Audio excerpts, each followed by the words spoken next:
Sujud itu tidak hanya dilakukan ketika sholat juga ada beberapa sujud. Nah, hari ini kita akan belajar tentang macam-macam sujud.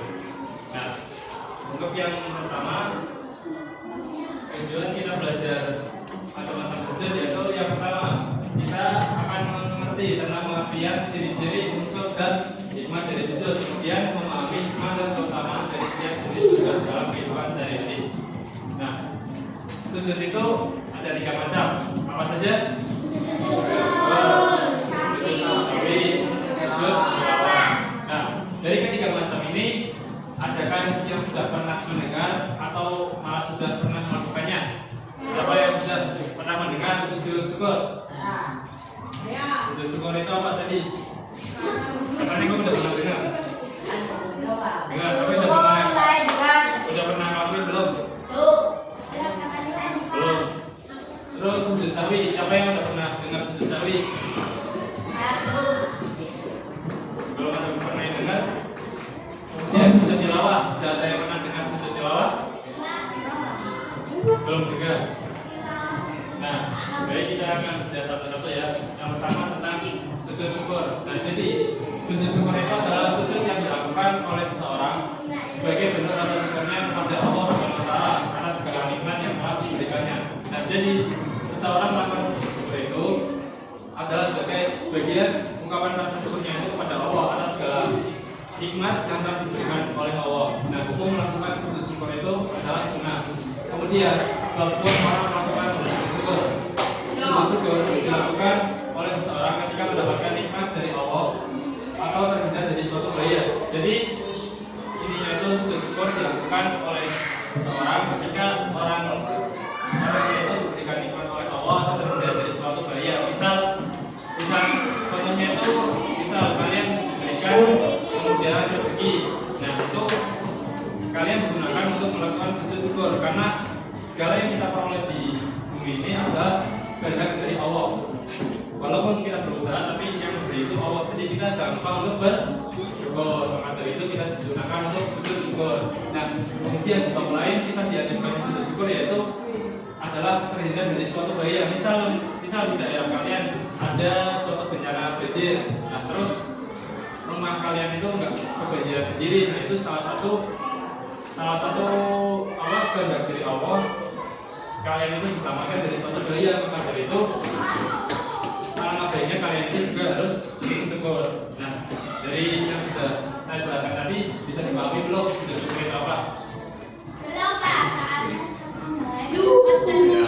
Ya, jadi sujud syukur itu dilakukan oleh seseorang sebagai rasa syukurnya itu kepada Allah atas segala nikmat yang telah diberikan Allah ataupun dirinya itu terhindar dari suatu bencana. Jadi ketika kamu dapat nikmat, misal diberikan kemudahan rezeki, misal diberikan kemudahan dalam belajar, terus diberikan kemudahan mendapatkan nilai yang baik, itu salah satu nikmat yang diberikan Allah kepada kamu. Nah, kamu itu dianjurkan untuk sujud syukur begitu. Terus contohnya lain ketika di daerah kamu ini ada bencana banjir, tapi kamu ini nggak kena dampak dari banjir itu. Nah, kamu ini berarti dianjurkan juga untuk sujud syukur begitu. Gimana? Bisa dipahami? Yang lain bisa dipahami sujud syukur? Nanti contohnya apa?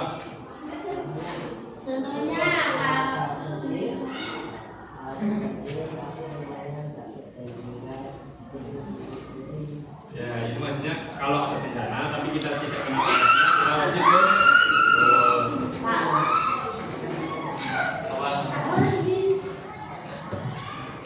kita lanjut yang kedua. Nah, tata cara sujud syukur itu ada apa? Nah, coba dibacakan naskah apa aja. Itu kelihatan nggak? Kalau nggak kelihatan dibuatkan aja itu. Ayo. Ya, tata caranya ada apa aja? Coba. 1. Baca kiblat. 2. Sujud dalam berdoa. Nanti dulu yang keempat. Duduk Kembali dan dilanjutkan salam. Nah, jadi tata cara sujud syukur itu ada 4 poin. Yang pertama, menghadap ke kiblat.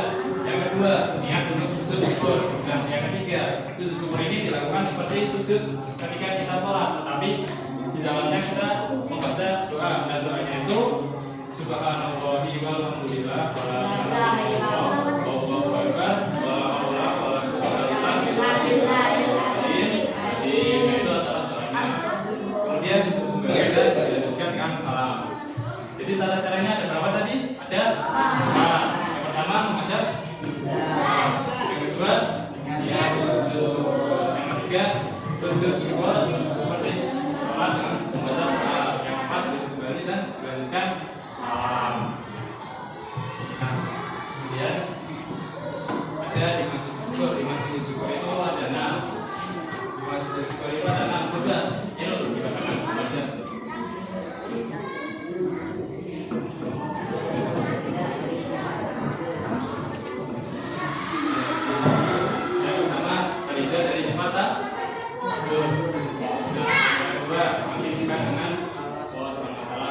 ketiga, memperoleh bimbingan dan hidayah Allah Subhanahu wa taala. Yang keempat, memperoleh tambahan nikmat dari Allah Subhanahu wa taala. Yang kelima, terhindar dari siksa Allah. Yang keenam, memperoleh kepuasan batin terhadap anugerah Allah Subhanahu wa taala. Nah, jadi nikmat sujud syukur itu adalah poin yang pertama, terhindar dari sifat takabur. Nah, sifat takabur itu apa? Kalian sudah pernah dengar apa belum sifat takabur itu apa? Nah, sifat takabur itu adalah sifat menyombongkan diri, menganggap dirinya itu paling baik. Nah, ketika kita sujud syukur, itu artinya kita menganggap bahwa diri kita itu tidak sempurna, maka dari itu atas segala nikmat yang telah kita dapatkan wajib kita diajarkan untuk syukur. Kemudian kita akan merasa lebih dekat dengan Allah, kemudian memperoleh bimbingan dan hidayah. Kemudian kita juga akan memperoleh nikmat dari Allah. Ketika kita mensyukuri apapun nikmat yang dari Allah, maka Allah itu akan melipat gandakan nikmatnya yang akan diberikan kepada kita. Ketika hambanya itu tidak lupa bersyukur, maka nikmat yang diberikan Allah akan dilipat gandakan. Kemudian terhindar dari siksa Allah. Dan yang keenam, memperoleh kekuasaan batin terhadap anugerah Allah SWT. Nah, dari sujud syukur tadi, apakah sudah bisa dipahami sebelum kita beranjak ke sujud sawi? Tadi sujud syukur itu tata caranya ada berapa latih? Ada berapa?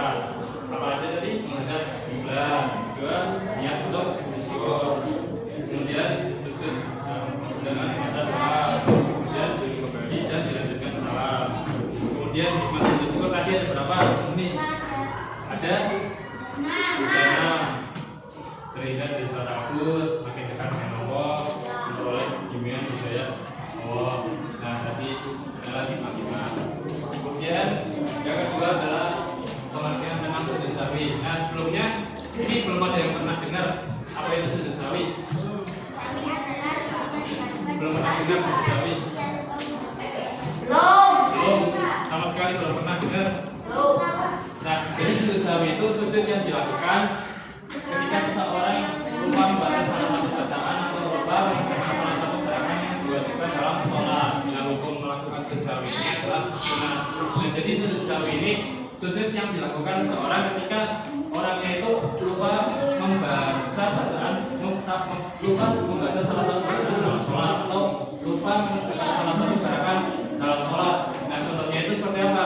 Contohnya ketika kalian sedang sholat, terus kalian lupa baca Al-Fatihah. Dan nanti sebelum sholat kalian selesai itu, kalian diajarkan untuk sujud sahwi. Contoh yang lain, ketika kalian sholat maghrib. Nah, sholat maghrib itu berapa rakaat? 3. Nah, tapi kalian kan ragu, udah mengerjakan 3 rakaat apa 4 rakaat. Nah, saat itu pula kalian juga sebelum sholatnya selesai diajarkan untuk sujud sahwi. Nah, sebab-sebab melakukan sujud sahwi itu ada beberapa macam. Yang pertama, ketika meninggalkan sunnah abad. Nah, sunnah abad dalam sholat itu diikuti seperti kunut, tasawuf awal, tadi seperti ruku, kemudian dan sebagainya. Kemudian lupa melakukan sesuatu yang membatalkan sholat bila dilakukan dengan sengaja. Seperti seseorang lupa memperpanjang bacaan dalam ibadah dan duduk di antara dua sujud. Kemudian mengatakan rukun atau sunnah ucapan atau qauli tidak pada tempat aslinya yang kiranya tidak membatalkan sholat. Yang keempat, ada keraguan apa yang dilakukan baik rukun atau rakaat dan memungkinkan tambahan. Nah, untuk lebih jelasnya, ini adalah tata cara sujud sahwi. Tata cara sujud sahwi juga ada 4 poin. Yang pertama, setelah membaca tahiyat akhir dalam sholat, langsung sujud lagi dengan membaca doa sujud sahwi. Dan jadi ketika kalian sujud sahwi ini dilakukan ketika kalian selesai membaca tahiyat akhir. Kalian sudah tahu semua tahiyat akhir itu di akhir sholat, ya kan?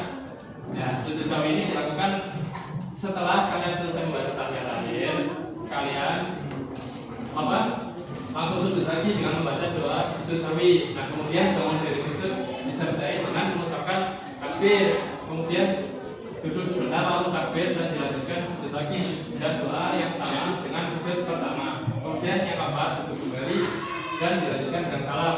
Jadi tata caranya itu kalian sholat. Misal kalian sholat nih, terus lupa membaca Al-Fatihah atau surat pendek. Nah di akhir sholat kan kalian apa duduk tahiyatul akhir. Kalian kan membaca doa tahiyatul akhir. Nah setelah kalian selesai membaca doa tahiyatul akhir, nah kalian itu sujud lagi dengan membaca doa sujud sahwi. Doa sujud sahwi ada yang hafal enggak? Enggak. Doa sujud sahwi kamu tahu? Doa sujud sahwi itu subhanallah ya namu wala yasu. Jadi ketika kalian sudah selesai tahiyat akhir, kalian sujud lagi dengan membaca doa subhanallah ya namu wala yasu. Kemudian kalian duduk di antara dua sujud lagi. Tapi cukup duduk sebentar dengan takbir tanpa membaca doa duduk di antara dua sujud. Kemudian kalian sujud lagi dengan membaca doa yang sama seperti tadi subhanallah ya namu wala yasu. Kemudian kalian duduk tahiyatul akhir, kemudian dilanjutkan salam. Paham atau belum? Takbir itu Allahu Akbar itu. Jadi kan kamu tahiyat akhir tahu kan posisinya? Nah, habis tahiyat akhir itu ketika kamu selesai membaca doanya, kamu sujud lagi, sujud kan Allahu Akbar. Nah itu kamu membaca doa subhanallah ya namu wala yasu. Kemudian kamu duduk di antara dua sujud sebentar, tapi kamu nggak usah membaca doa duduk di antara dua sujud. Kemudian kamu sujud lagi baca doa itu lagi subhanallah ya namu wala yasu. Kemudian kamu duduk tahiyat akhir lagi, kemudian dilanjutkan dengan salam gitu. Paham belum tadi? Paham. Berarti yang dibaca cukup doanya saja. Kamu nggak perlu baca bacaan salat lagi karena kamu memang tujuannya untuk sujud sahwi. Kemudian di sujud sahwi itu ada 4 poin. Coba Rio bacakan nama aja. Di sujud sahwi ada 4 poin. Halaman 42.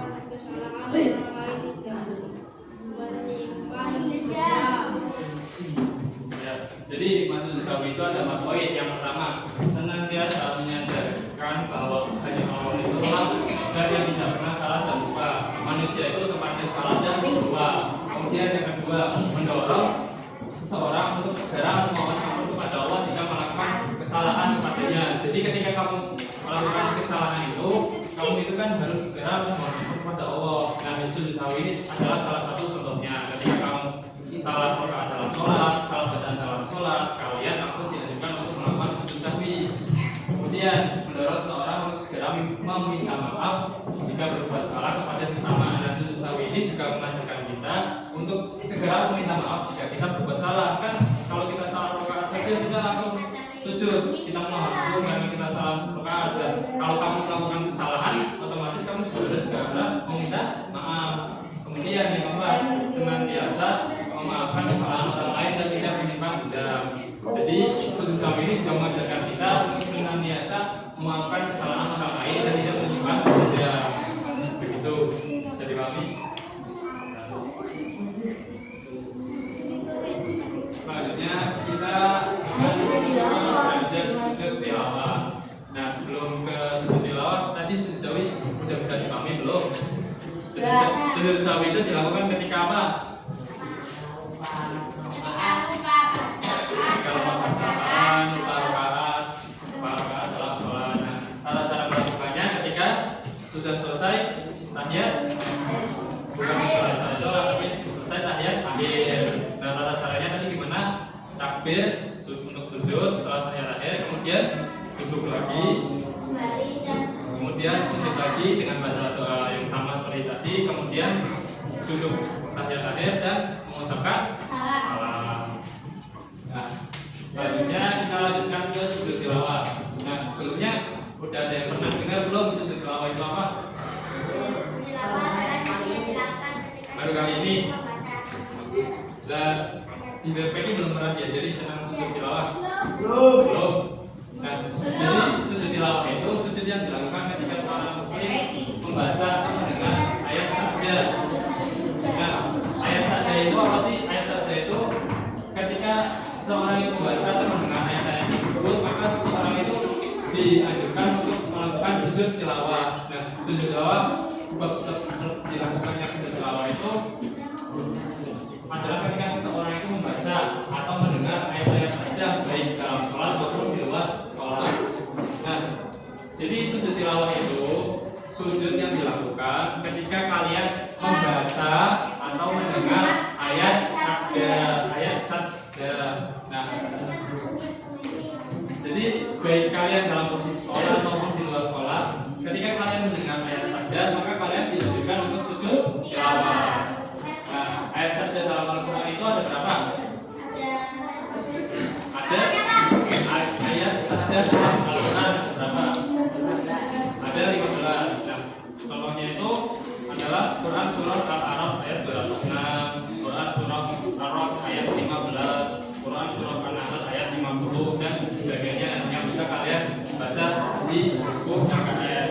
Nah, itu ketika kalian mendapati bacaan-bacaan seperti yang ada di RKS, nah itu kalian dianjurkan untuk melakukan sujud tilawah, entah kalian dalam posisi sholat ataupun di luar sholat. Jadi sujud tilawah itu adalah sujud yang dilakukan ketika mendengar atau membaca ayat sajda baik di dalam sholat maupun di luar sholat. Nah, cara melakukan sujud tilawah itu ada beberapa. Nah, yang pertama adalah ini cara yang dilakukan ketika posisi dalam sholat. Yang pertama, setelah membaca ayat sajda maka selanjutnya membaca takbir dan bersujud. Yang kedua, saat takbir kita perlu mengangkat tangan. Yang ketiga, langsung sujud seperti sujud pada kemudian membaca doa sujud tilawah. Nah, doa sujud tilawah itu gimana? Coba dibacakan. Sujud tilawah. Ali, dibacakan doa sujud tilawah. Ya. Matnam. Orang katanya mana? Dongeng. Ada. Yang kenapa? Sajadah.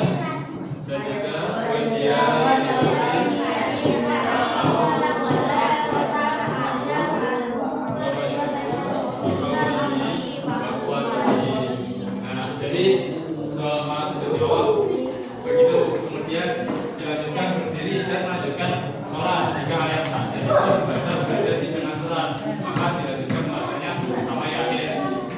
Kemudian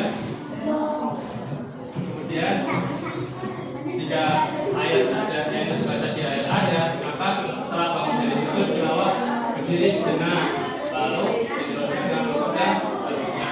Kemudian sujud tilawah yang dilakukan di dalam sholat berjamaah harus mengikuti imam. Jika imam tidak melakukan sujud tilawah, maka makmum juga tidak boleh melakukannya.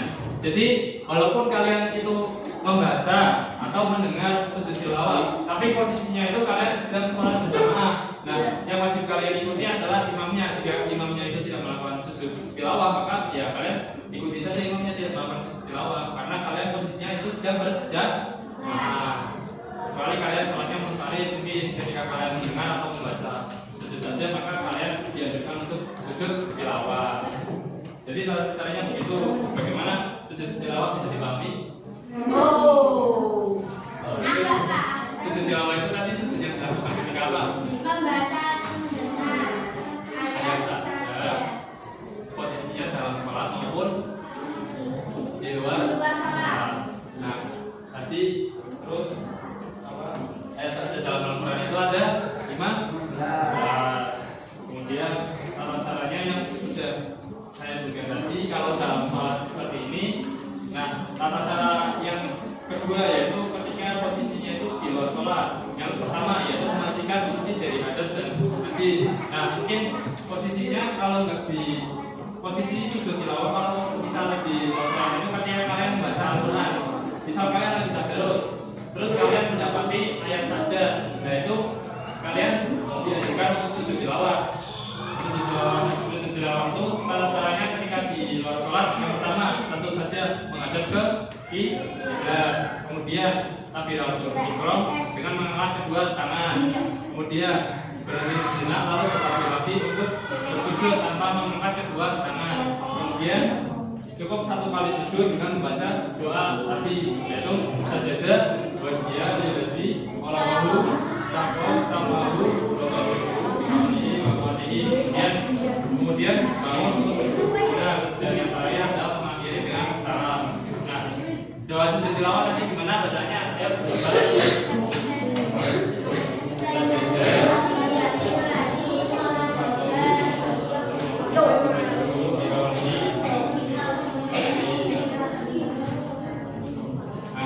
kemudian yang terakhir tentang hikmah sujud tilawah. Hikmah sujud tilawah itu ada 6 poin. Yang pertama apa nih? Yang pertama apa nih? Coba baca. Hikmah. Yang pertama adalah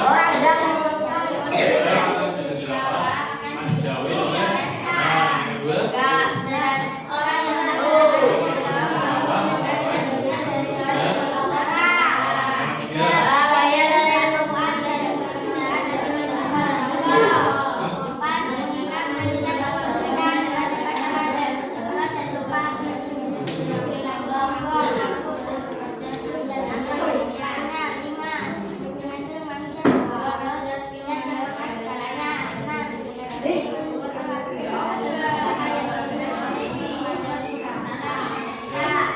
jadi kurang lebih hikmah sujud syukur itu ada 6 poin. Nah, dari 6 poin itu yang paling penting adalah sujud syukur itu mengingatkan manusia bahwa mereka adalah tempatnya salah dan luka agar terhindar dari perilaku sombong, angkuh, takabur, dan alat buruk lainnya. Dan kemudian sujud syukur juga memiliki hikmah sebagai bentuk rasa syukur atas segala hal yang diberikan oleh Allah kepada kita.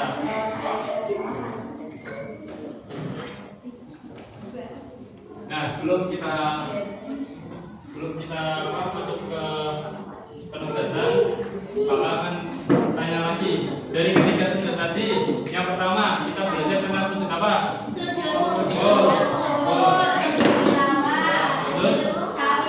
Sujud syukur itu sujud yang dilakukan ketika apa? Coba kamu baca masih.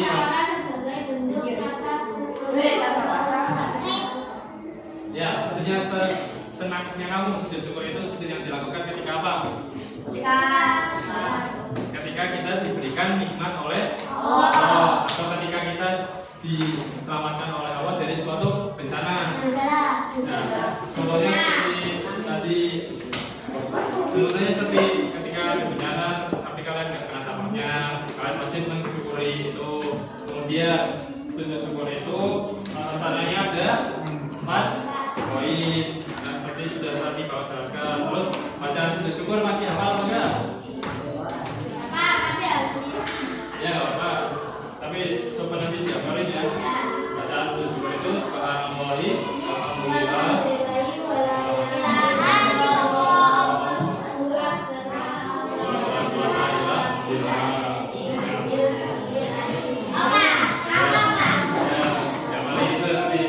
Kemudian yang kedua kita belajar tentang sujud sawi. Sujud sawi itu sujud yang dilakukan ketika kita lupa membaca atau mendengar. Ali, sujud sawi itu adalah sujud yang kita lakukan ketika apa? Kamu nggak perhatikan ya?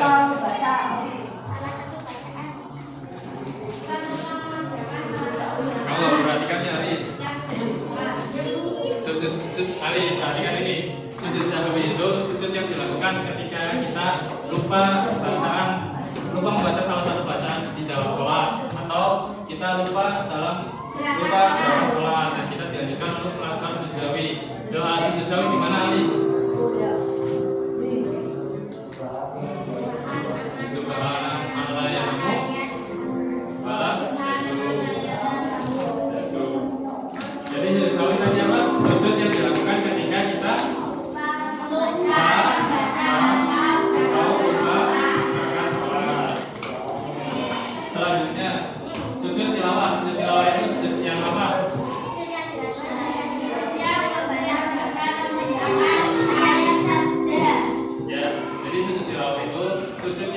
dilakukan seseorang ketika orangnya itu membaca atau mendengar ayat sajda. Nah, posisinya itu bisa dalam sholat maupun di luar sholat. Nah, ayat sajda dalam Al-Quran ada 5. Nah, bacaan sujud tilawah tadi gimana? Tadi bacaan sujud tilawah tadi. Ya. Sajda.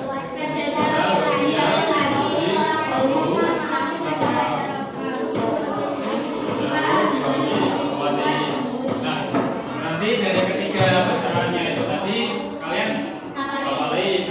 Barangkali ketika kalian sholat itu kalian lupa rakaat atau lupa bacaan, itu kalian sudah hafal kan, tinggal tujuh terus ketiga itu. Kemudian ketika kalian sholat atau ketika kalian terus mendapati ayat sajda, kalian juga harus hafalin doa sujud tilawah kalian, karena kalau kalian kedapatan membaca atau mendengar ayat sajda, entah itu dalam sholat, di luar sholat, itu kalian dianjurkan untuk melakukan sujud tilawah. Dan yang terakhir sujud syukur. Nah, itu yang paling utama kalian hafalin tuh apa doa sujud syukur, karena kan selama ini juga setelah apa diberikan nikmat oleh Allah. Nah, itu jangan lupa selalu bersyukur pada Allah. Nah, selanjutnya Bapak ada tugas untuk kalian. Tugasnya nanti kelompok. Bapak nanti akan bagi 3 kelompok. Tiga kelompok tadi. Ini kelompok 1. Kelompok 1 lah. Ini kelompok 2 lah. Ini kelompok 3. Perwakilan dari kelompok masing-masing adalah 1. Biru semuanya. Jadi sini satu perwakilan. Ayo, gampang. Ini. Cuy, apa? Ayo, gimana juga?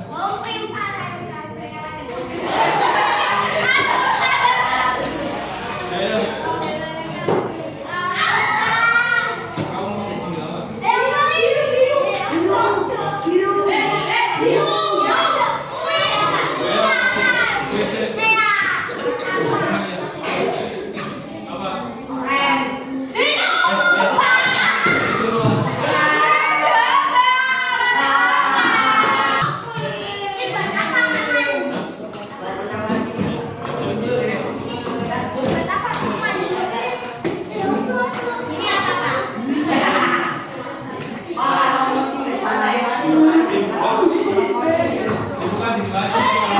Jadi kan tadi kita udah belajar 3 macam sujud. Sujud sawi, sujud tilawah, sujud syukur. Nah, kan ini kita bagi 3 kelompok. Nah, masing-masing kelompok itu apa namanya? Nanti mengerjakan 1 dari sujud itu. Misal kelompok 1 sujud syukur, 2 sujud sawi, 3 sujud tilawah. Nah, berhubung tadi yang kelompok pertama itu tadi, kamu mau milihnya sujud apa? Nanti kamu kelompok ketiga. Syukur. Kamu?